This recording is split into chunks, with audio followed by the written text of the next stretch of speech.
कौन पाने सबके गोर छू के गोर लगा सुंदर लगा जय माता दी। और अभी वो गाना है सबके बीच में कि हाई फाई रंगदार स्टाइल घायल कइले मतहर इनको नहीं नामे गाता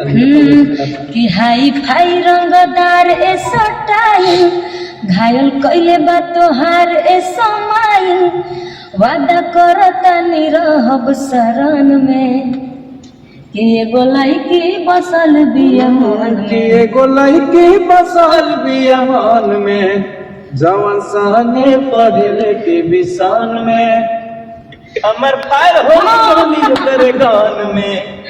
ये बता संगे पढ़ले के विसान में। अभी वो सबका आशीर्वाद प्यार से बहुत बड़ा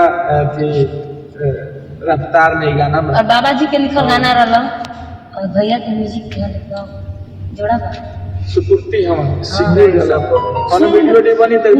भाव खाए लगे जैसे नायका कन्या भाव खाली सन नहीं बढ़िया गाना है टीवी सन और बहुत प्यार का खेसारी जी और नेहा राज के आवाज में बहुत एक पहले वाली गाना हमारे खेसारी जी और नेहा राज 100 मिलियन प्लस हो गए और सबका आशीर्वाद दुलार से ई खाना पीना ना बनौले बड़ू अब से मुलट कले बड़ू कि काहे बेचैनी में बड़ू करे जा आ देखल न जाला तड़प तड़प कि दिहल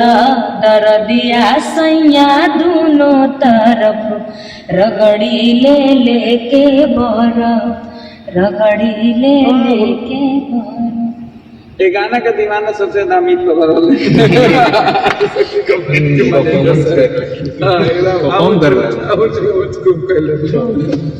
एक बाद आदि श्रुति कंपनी से गौरी गाना बैंगन बहुत ब्लास्ट कर देता मैंने बहुत सारा रील और एक बाद बहुत प्यारा सा लोक गीत हमने के लेकर आवता है कल्लू जी और खेसारी जी का बहुत सुंदर नीक लागी गाना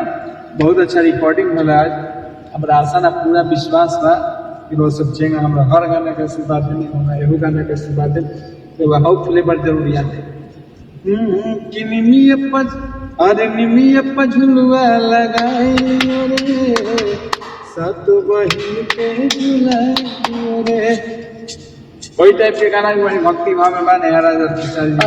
नेहा राज कल्लू जी के आवाज में बहुत ही प्यारा प्यारा सॉन्ग रिकॉर्ड खूब सुंदर सुंदर गाना भी भइल है भैया के हीरो जी के समझता नहीं सभी